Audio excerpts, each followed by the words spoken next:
I don't know about you, but sometimes I find it really hard to be a Christian. Don't get me wrong, it's amazing. I love Jesus. I'm so grateful for what he's done for me. But sometimes I look at the life of Jesus and he's so incredible. And then I think, how can I live like him? He's perfect and I'm not. And so he invites us into this amazing adventure, but sometimes it's really tough to live up to that.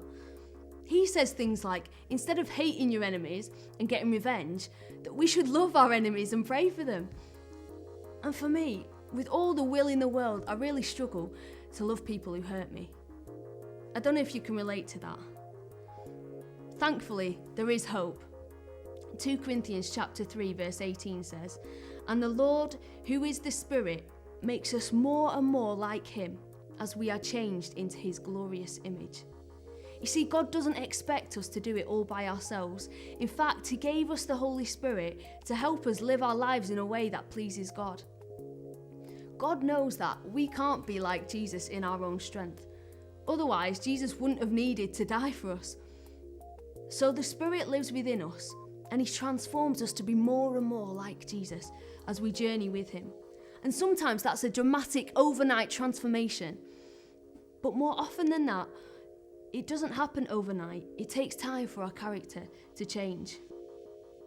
Galatians 5:22-23 says this, "But the Holy Spirit produces this kind of fruit in our lives: love, joy, peace, patience, kindness, goodness, faithfulness, gentleness, and self-control." Now, in my own strength, I can't produce any fruit like that, no matter how hard I try. I'm not naturally loving or patient. Some days I wake up and I'm grumpy and irritable, and there is no reason for it. But with the Holy Spirit at work in my life, I'm able to grow to become more and more like Jesus. I'm able to grow in love and kindness and patience because he helps me. So why don't you take a few minutes to read over Galatians chapter 5 verses 22-23. Look at the different characteristics and maybe choose one that you know you struggle with.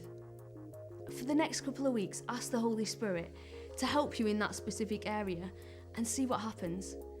Remember, this is a partnership with God. We don't sit back and let him do it all, but we partner with him and he helps us. So don't be surprised if God then starts to give you opportunities to develop in that area, opportunities to be kind or be patient or loving. So just like if you want big muscles, you've got to work them out. If we want to grow in kindness, we've got to practice being kind. So choose one of those things and ask God to begin to transform you to be more like Jesus. The hope being that with the help of the Holy Spirit, in a few weeks' time, you're more like Jesus than you are today.